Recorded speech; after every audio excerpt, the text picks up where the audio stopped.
no ha sido precisamente eficaz al momento de poder ni siquiera responder a las necesidades de estas poblaciones, sino al contrario, se ha convertido en un perpetrador de violaciones a derechos humanos de estos pueblos. Muy importante, Ana Sofía nos comentó, a mí me impactó mucho la distancia, perdón, las distintas cosas que hicieron más que todo la violación sexuales excesivas contra las mujeres, con la conmemoración del Día de la Mujer que acaba de pasar, sí da mucho pesar las vidas de las mujeres que aparte de sufrir físicamente, también sufrieron psicológicamente, y que va muy ligado al conflicto armado interno en cuanto a las masacres que el Estado fue artífice contra muchas poblaciones.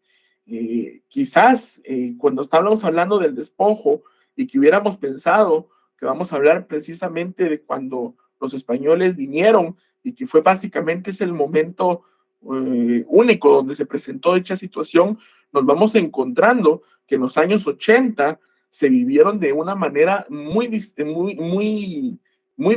quizás al inicio de la conquista, pero que fue igual de sangriento e igual de lamentable la situación, puesto que era un Estado organizado para ya que debía de velar por el respeto de todos sus pobladores. Pero es interesante. Había levantado su manita Cristina, no sé si la bajaste, ya no quieres participar, mi estimada Cristina. Sí, licenciado, es que como usted estaba hablando, mejor la bajé. Lo que a mí me llamó la atención, licenciado, es que ellos se refieren a 5 masacres en específico en Río Negro, ya que fue el mismo ejército en patrullas quien hizo esta masacre entre 1980 y 1982.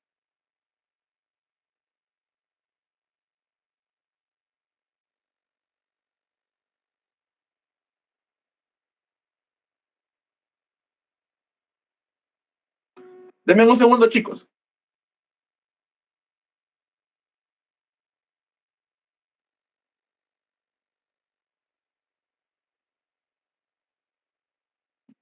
Jóvenes, quiero hacerles comentario que 15 minutos antes de desconectarse de la sala, favor estar llenando asistencia, que se estará tomando a partir de este día para el segundo parcial, cosa que no tiene ninguna ponderación, pero sí se estará tomando en cuenta de ahora en adelante la asistencia, por favor. Muchas gracias, perdón, Muchas chicos, perdón, tuve un problemilla ahí y ya solventado.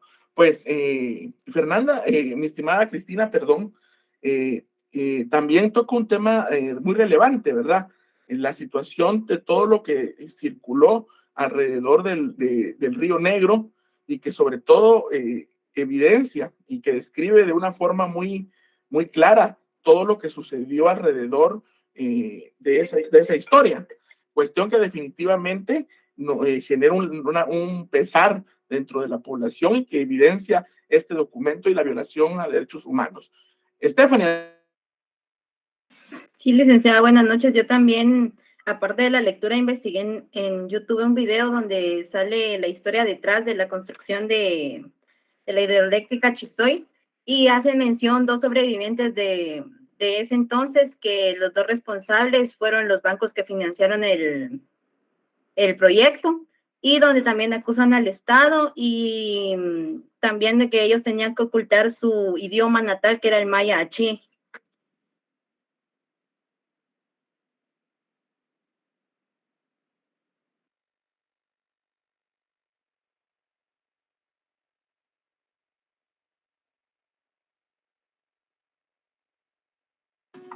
Ahorita vamos a comentar esa parte. Gracias, Stephanie. Catherine, adelante. Buenas noches, licenciado. Mira que a mí lo que me llamó mucho la atención fue que al momento de que ellos se trasladaron a otro lugar, la mayoría de habitantes eran hombres y también habían niños que iban, por decirlo así, sufriendo de violencia, así como mujeres que fueron violadas y la mayoría de mujeres eran embarazadas.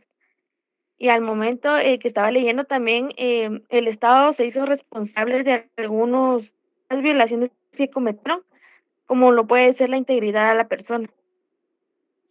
Gracias. Y miren lo que van tocando todos y aquí caemos a otro tema bien importante. Ahí le van mandando sus datos Stephanie, Cristina y la compañera que acaba de participar al compañero para que los anote. el tema de las violaciones que sufrieron las mujeres, porque aquí también ahora sale otro tema para mí muy relevante. ¿Cuál es este siguiente tema relevante? Que no solo el hecho de ser indígena ha sido complicado y sobre todo lamentable la forma en que el Estado ha desprotegido y ha vulnerado a este grupo tan importante y sobre todo mayoritario en nuestro país, sino que también el hecho de que ser mujer y ser indígena ha representado sobre todo un factor también determinante para la violación, o sea, violaciones de derechos, porque las mujeres indígenas han sido también, si el hombre ha sido vulnerado, la mujer lo ha sido, incluso me atrevo a decir, un poco más. Esto trae a mi mente los diversos documentos que he tenido la oportunidad de estudiar y leer respecto a las violaciones de derechos humanos a pueblos indígenas en diferentes momentos de la historia, y se me vienen el tema de las violaciones sexuales que las mujeres indígenas sufrían durante el conflicto armado interno, durante el momento de la conquista, porque gran parte del mestizaje que vivimos en el país es a raíz de violaciones que estas mujeres indígenas sufrieron en periodo colonial y preconquista y conquista, y también sobre ya el tiempo del conflicto armado interno. Muchos libros como Tierra Arrasada, Guatemala Nunca Más, Cuando las montañas, algo se me fue el nombre del libro, la masacre de las dos R's, nos hablan de cómo se vivió ese contexto del conflicto armado interno y diferentes etapas de la historia de nuestro país. Hablan de diferentes masacres y sobre todo cómo las mujeres eran violadas, cómo eran masacradas cuando la mujer indígena estaba embarazada, porque se les decía, por ejemplo, en el conflicto armado interno, que lo que tenían en el estómago era un guerrillero más y que lo que había que hacer era matarlas para evitar que hubieran más guerrilleros. Masacres que perpetraban principalmente por el ejército de Guatemala. Por supuesto, tendríamos que profundizar un poco y entender el contexto que los soldados que perpetraban esas masacres eran simplemente herramientas de un grupo de dominio, porque realmente los hombres que iban a masacrar a estos lugares eran simplemente herramientas en defensa de los grupos privilegiados, porque los verdaderos, las mentes intelectuales realmente rara vez iban al campo de batalla. Y si iban, eran meramente a hacer reconocimientos después de que habían existido masacres sumamente lamentables. Desafortunadamente, se nos ha hecho pensar cuando las montañas tiemblan, ese es el libro, tiemblan era la palabra que me faltaba. Muchas gracias, Patricia. Lamentablemente, y por eso es que este curso yo siempre le hago mucho hincapié y me gusta hacerlo mucho a modo de conversatorio, porque a veces se nos hace pensar que estos temas ya no son relevantes.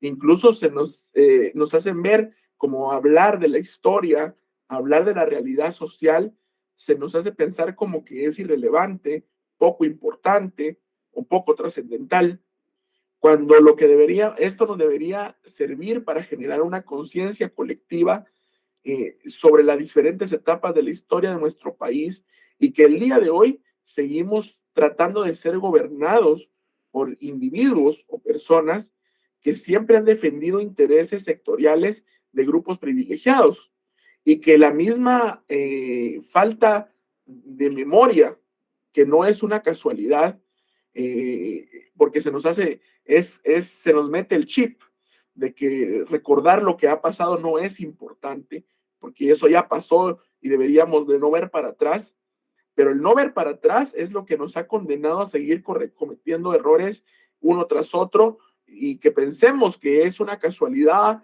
o que es mala suerte, pero lo que sucede es que no investigamos, que nos negamos a hablar de estos temas. Les comento, yo hasta cuando yo tuve la oportunidad de hacer gobierno en dos momentos determinados y por el tipo de instituciones donde yo estaba, me tocó atender esta resolución, porque si ustedes pudieron ver, dentro de esta resolución se les obliga al Estado de Guatemala a través de varias instituciones la forma en que debería atender a estas comunidades vulneradas, cuestión que no ha pasado. Y que, ¿por qué les digo yo que el negar el pasado es lo que nos ha condenado a seguir realizando errores continuos? Es tan sencillo ver que hoy por hoy seguimos teniendo en un año electoral personas que representan intereses que si supiéramos un poco de la historia de Guatemala, podríamos identificar a cada uno de ellos y de dónde vienen y cuáles son los intereses que representan. No nos iríamos tantos a los discursos, a las promesas, a los currículum, si nos iríamos más a los antecedentes de cuál es el grupo sectorial al cual responden sus intereses y a quién se deben ellos. Y sin decir nombre, yo me atrevería a decir que un 99% de las opciones que podíamos encontrar representan intereses meramente específicos y que no son precisamente intereses que vengan a velar por una verdadera unidad nacional y principalmente por la reivindicación de aquellas personas que han sido violentadas en derechos fundamentales como la vida, como la dignidad, como el patrimonio. Eso es interesante. Oscar, adelante.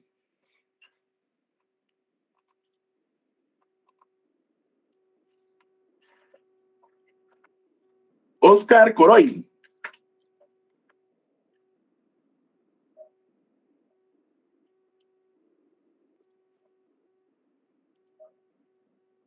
Bueno, creo que levantó la mano por error. Alejandra. Buenas noches, licenciado. Yo también siento de que trataron de callar a la comunidad. Perdón, licenciado, se me activó la mano. Ok, Alejandra, perdón, no te escuché. Bueno, buenas noches, licenciado. Yo también siento de que trataron de silenciar o callar a la comunidad porque estaba leyendo de que 2 líderes de Río Negro fueron para una junta y que después aparecieron muertos con heridas de arma de fuego. Entonces siento también de que como que era una amenaza a toda la comunidad para que no levantaran la voz.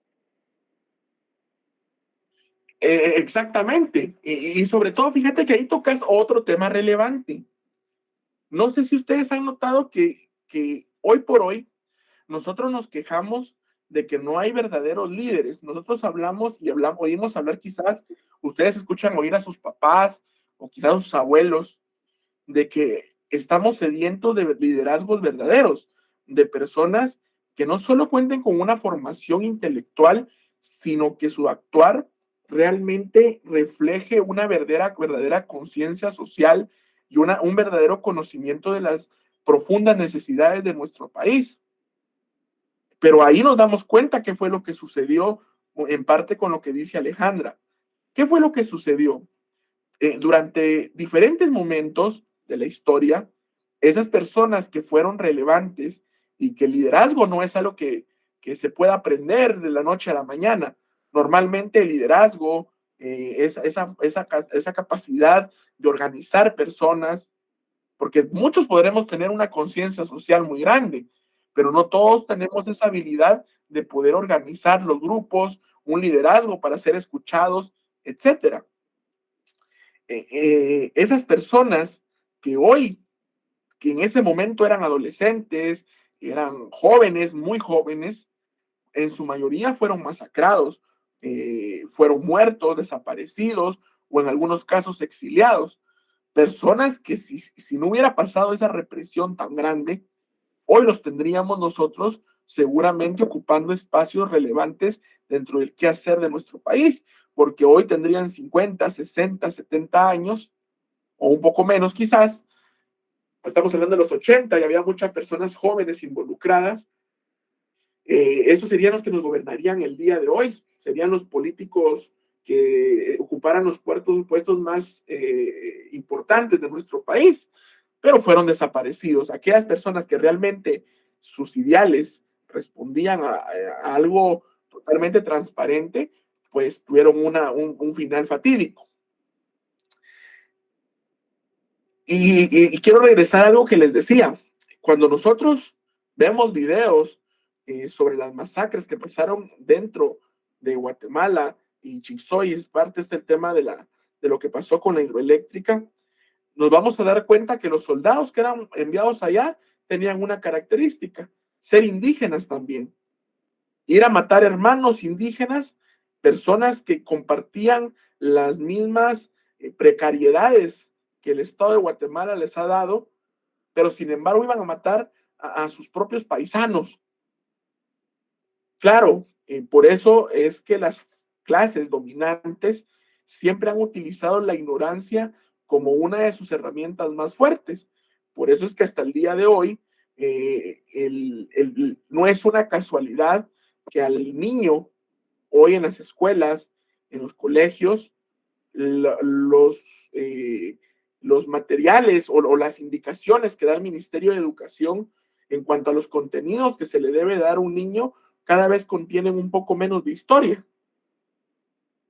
En teoría es para que le darles herramientas muchísimo más apropiadas para el mundo de hoy. Sin embargo, se ha descuidado esa parte histórica que sería tan importante para generar un criterio, sobre todo que nos contextualizaría sobre la verdadera sociedad que tenemos. Una sociedad que pensamos que es del todo urbanizada y que por lo menos ya a nadie le falta un plato de comida, y que eso de que las tierras son despojadas a ciertos grupos ya no sucede. Pero eso no es cierto. En las tierras hasta el día de hoy se siguen despojando. Lo que sucede, y aquí vamos al ámbito legal, es que se han generado normas, como hablaba en algún momento, alguien hablaba sobre la ley de expropiación, la capacidad que tiene el Estado de expropiar tierras. Pero aquí vamos a tocar un tema bien relevante. ¿Quién determina la necesidad de la necesidad de esa porción de tierra y que va a responder al bien común? Si regularmente es un criterio meramente expresado por unos cuantos, porque si el bien común se respetara, otra realidad tendríamos. Por ejemplo, y creo que en algún momento lo toqué con ustedes en ciencia política, o no recuerdo cuando fue en derecho agrario, creo yo. Hablábamos del tema de Trexa, que al final violenta las verdaderas concepciones que tienen los pobladores sobre sus tierras, ¿o no?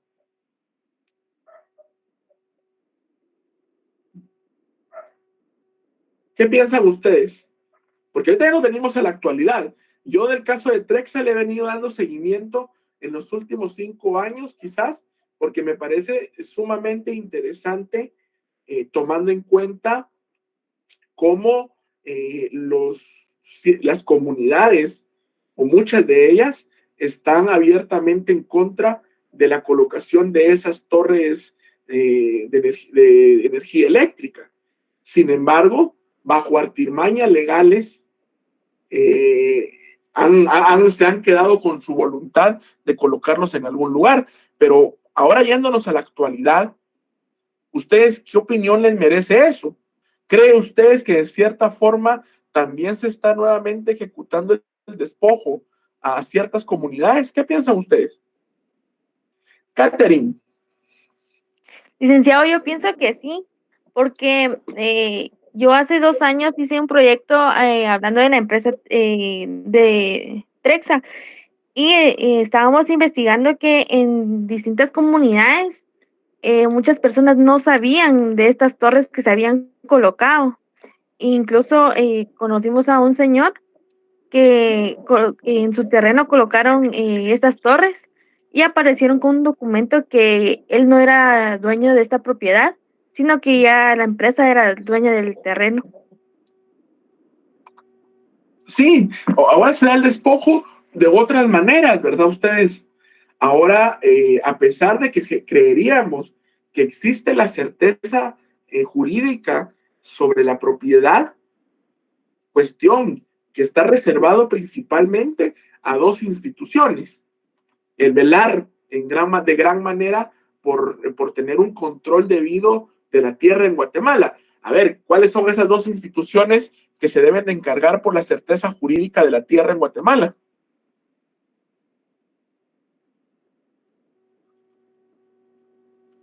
¿Quiénes creen ustedes? Son dos instituciones.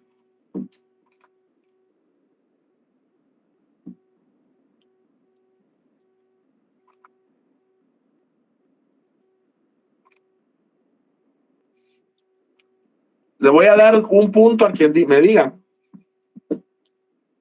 Buenas noches, licenciado. ¿No sería el RIC y el registro de la propiedad? Muy bien, tenés un punto. El RIC y el registro de la propiedad. Licenciado, Mande. disculpe, ¿sería usted tan amable en indicarle al compañero que me escriba para poder tener en cuenta a la hora de darle su punto? ¿Ya escuchaste por ahí, Melvin? Por favor, escribirle a Fernando.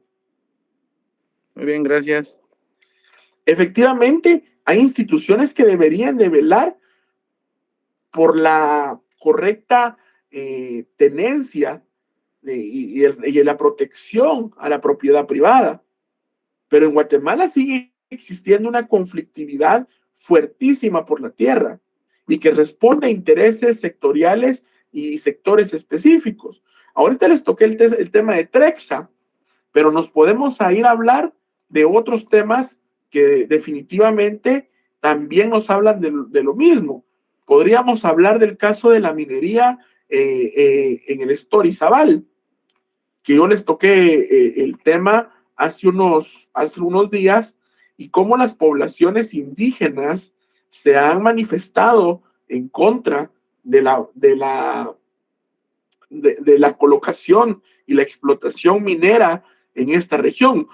Quien conoce el Estor, es un lugar para mí muy bonito, es lindo, y sobre todo las condiciones topográficas, la cercanía con una riqueza natural muy interesante, y que sobre todo el turismo podría ser mucho más productivo que la explotación minera, y sobre todo que el turismo nos da la posibilidad de la sustentabilidad, mientras la minería no nos genera sustentabilidad, nos da riqueza un tiempo, pero luego de ello lo que encontraremos es muerte.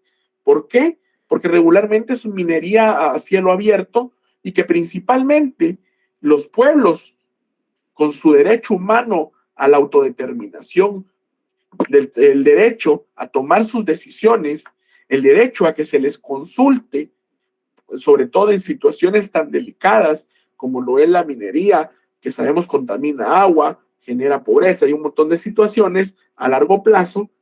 Y nuevamente, a pesar que ellos se manifestaron, a pesar que ellos indicaron que su población no estaba de acuerdo y expusieron, creo que de manera muy atinada, las características por las cuales ellos pensaban que no era correcto, el proyecto siguió adelante. Y hoy por hoy, esta empresa minera está operando en el Estorizabal. Incluso, si ustedes no lo sabían, hay personas que se encontraron, no sé si ya salieron todas, pero muchas de ellas fueron apresadas por el simple hecho de mostrar su rechazo a la implementación de una minera dentro de sus poblaciones. Esto simplemente vuelve a evidenciar que contamos con un Estado represor, que realmente no es un Estado que vele por las necesidades de una población en general, pero que la misma apatía de la población nos sigue alejando de esos sectores poblacionales, porque pensamos que no nos afecta, porque no es nuestro problema. Sin embargo, nos damos cuenta que en realidad creo que sí es nuestro problema. Por acá bajé un pequeño artículo, sobre todo para que podamos ver lo que es el store, pues si no los conocíamos. Y acá podemos nosotros observar un lugar precioso, muy lindo, que podría tener otra forma de poder subsistir.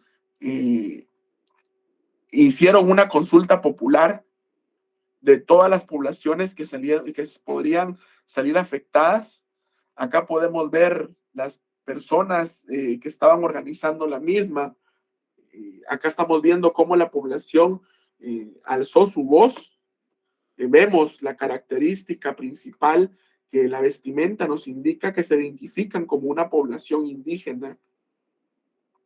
El hecho de tener que taparse los rostros, y cuando esto les estoy hablando que es de hace no más de 3, 4 años, y que simplemente nos habla de que si usted sigue necesitando taparse el rostro para poder evidenciar que usted no está de acuerdo de la forma que se están manejando las tierras en las cuales sus padres, abuelos y usted vivió o vive, es complicado. Nos habla de cómo el Estado sigue vulnerando el derecho de la población en pro de la defensa de unos cuantos.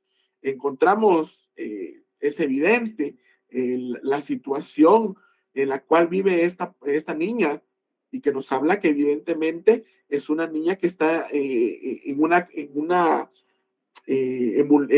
es vulnerable a desnutrición, que es probable que vive en pobreza o extrema pobreza, como vive un gran porcentaje de la población. Encontramos otras fotografías. Esta es la mina, son minas a cielo abierto, en territorios que definitivamente alguien podría decir, pero ¿por qué nos debemos de oponer a la construcción de algo así si al final quizás es una propiedad privada que cualquiera puede vender para que hagan lo que se les dé la gana? Pero debemos de entender que a pesar que nosotros tenemos el derecho de propiedad, hay restricciones. El mismo derecho nos habla dentro de uno de sus principales principios, es que el derecho de nosotros está limitado siempre al momento que se ven afectados intereses de un tercero. Mis derechos únicamente los puedo ejercer siempre y cuando los mismos no puedan dañar a un tercero. Obviamente yo puedo hacer en mi propiedad lo que yo quiera, pero si en un momento determinado mi decisión puede afectar a un tercero, pues no es tan así. Y aquí es evidente la contaminación al río Dulce, que es tan importante. Es un artículo bastante interesante, que por ahí lo voy a mandar para que lo podamos leer, porque nos va a contextualizar sobre una realidad que es palpable. ¿Y qué busco todo con esto? No hablar solamente del montón de derechos que tienen los pueblos indígenas, sino cómo quizás lo que más nos debería de preocupar es que a pesar de que sabemos que tienen un montón de derechos, los derechos siguen vulnerados. Y sobre todo ya no es solo los pueblos indígenas, sino es una población en general de un Estado que no responde. Y no hablo de un gobierno, porque lamentablemente es un común denominador encontrar en los últimos gobiernos individuos que simplemente su accionar es el mismo. Por ejemplo, el tema de esta mina es parte del gobierno, del actual gobierno y el anterior, que no le han puesto una solución. Al contrario, la explotación continúa. Nos podemos ir a ver las situaciones, por ejemplo, lo que está pasando en como San Rafael Las Flores, también con el tema de la minería, y aunque la población se puso en contra, igualmente el proyecto siguió adelante. Nos podemos ir al caso de la construcción de la nueva hidroeléctrica que se quiere realizar, donde todavía está en una disputa legal, pero que hay personas criminalizadas, y hoy día, hasta hace como un año, comenzaron a salir algunos, pasaron 5 o 6 años detenidos y procesados por el hecho de haberse opuesto a la construcción de una hidroeléctrica, bajo el argumento que lo que se estaba provocando era nuevamente el despojo y la violación a los derechos de las poblaciones que viven ahí. Pero ¿por qué irnos tan lejos? Si nos podemos quedar en Zacatepec, que es con el caso de Trexa, un caso que no podemos ser ajenos y que definitivamente también vulnera los derechos. Yo no sé si hay alguien acá que sea de Zumpango, Zacatepeques. ¿Hay alguien por acá que sea de Zumpango, Zacatepeques? ¿O reside en Zumpango, Zacatepeques?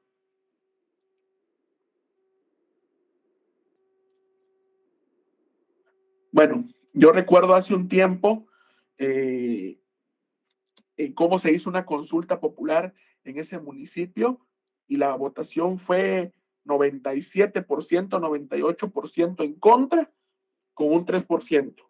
No sé si ya lograron continuar ahí. Ya la población había hablado en una consulta popular que yo lo vi, con una consulta comunitaria, perdón, que yo la seguí en algunos videos y se miraba muy transparente. Por ejemplo, vi el caso de Santa Lucía Milpas Altas. ¿Alguien es de Santa Lucía Milpas Altas? No puedo creer que no haya nadie que sea de ahí o que tengan algún amigo que viva ahí y que sepan el contexto de cómo se han dado los últimos año y medio en Trexa en ese lugar. Licenciado, Sí, Cristina. no sé mucho del tema, la verdad, aunque vivo aquí hace unos cuantos años, pero lo que sí he estado viendo son las protestas de las personas que están en contra. Incluso hace unos meses intentaron linchar, por decir así, a los que estaban ahí, porque ellos alegan que ellos no tienen el permiso, aunque ellos dicen que sí, que la municipalidad dio los permisos, pero hay un conflicto bien grande aquí por eso. ¿Y cuál crees tú que es el sentir de la población en general? Si tú ahorita me tuvieras que contar, ¿crees que la mayoría está a favor o en contra? La mayoría está en contra, pero si usted ve las redes sociales, dice que la mayoría está a favor y que es una minoría la que está en contra.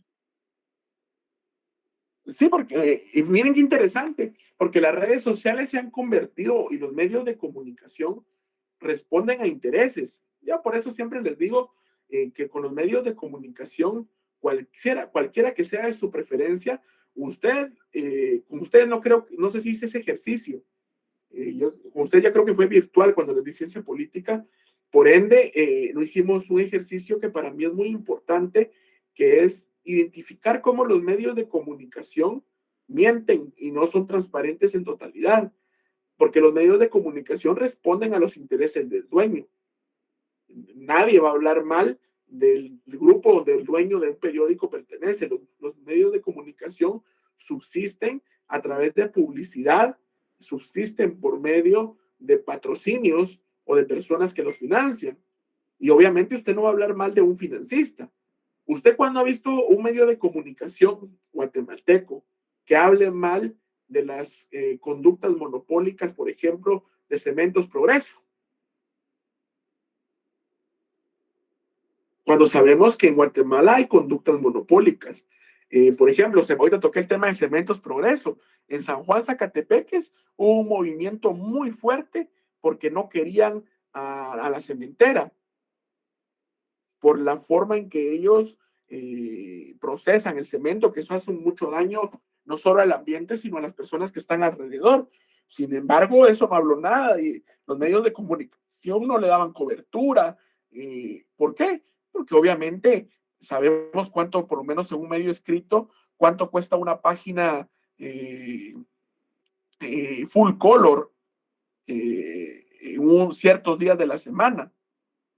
¿Ustedes se han preguntado cuánto cuesta una publicación, por ejemplo, en prensa libre, en hoja completa y full color? Y del lado derecho, porque les cuento a ustedes que las páginas son más caras dependiendo de la posición. Si el anuncio sale en izquierdo, tiene un precio. Si sale en derecho, página derecha, otro precio. Si es portada, un precio. Si es contraportada, otro precio. ¿Cuánto creen ustedes que puede valer un anuncio? Eso se debe a la psicología del marketing. Exactamente. ¿Y cuánto creen ustedes que vale un anuncio?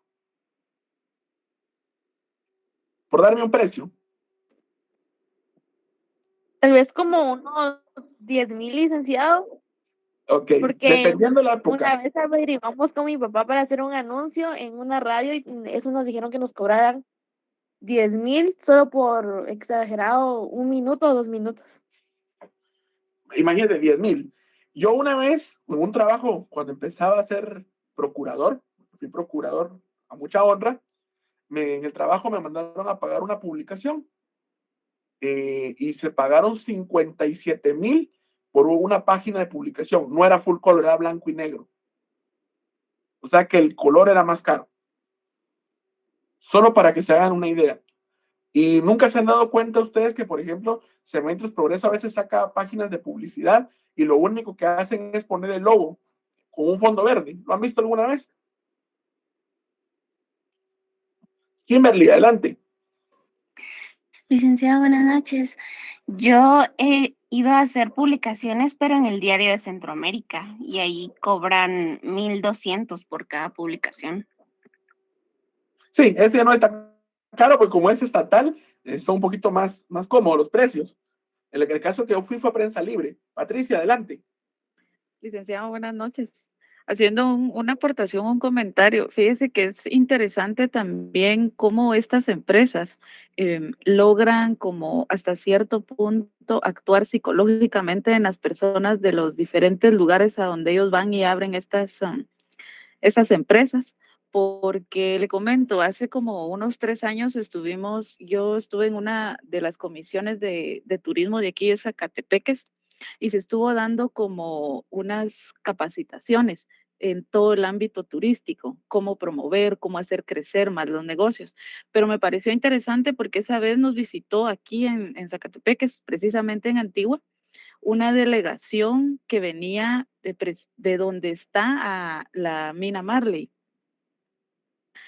Vinieron a buscar como más horizontes, porque ellos estaban realmente preocupados que la mina va a cerrar, ¿verdad?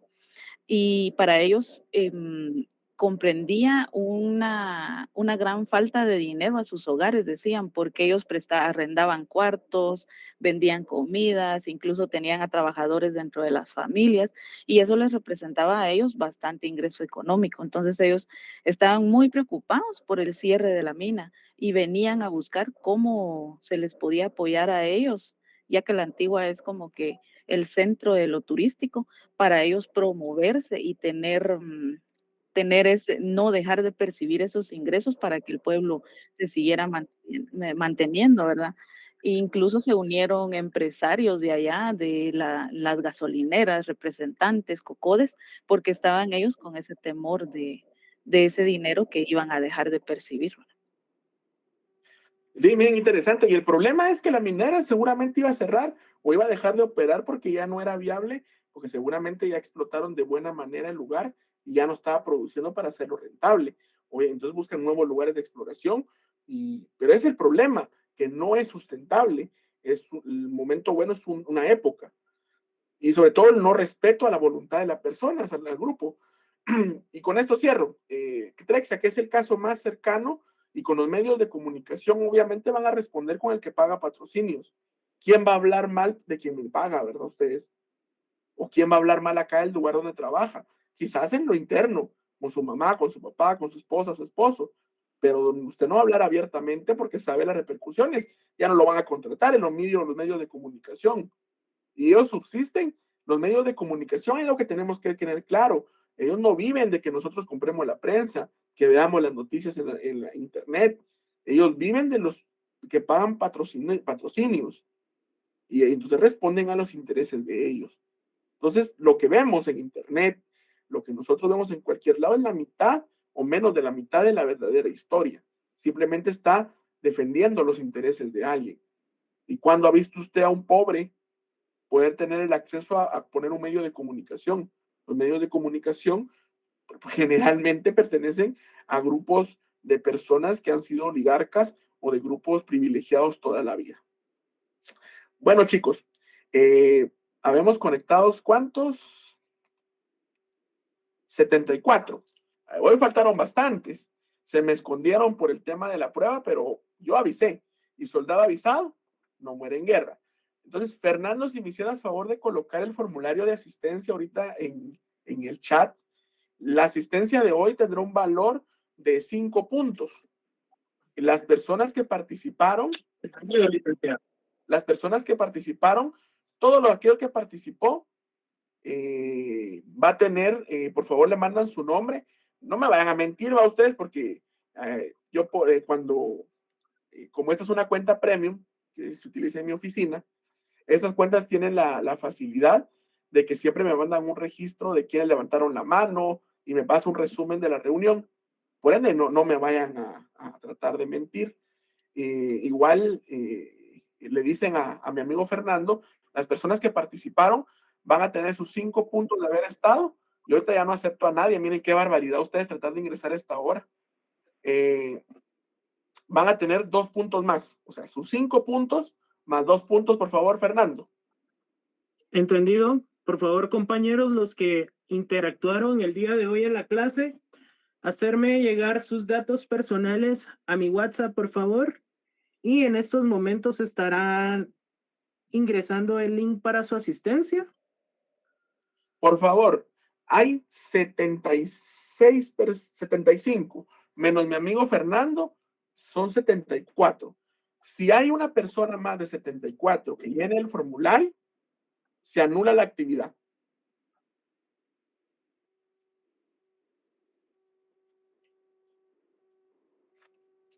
¿Listo, compañeros? Se acaba de enviar el formulario de asistencia. Y vamos a ver.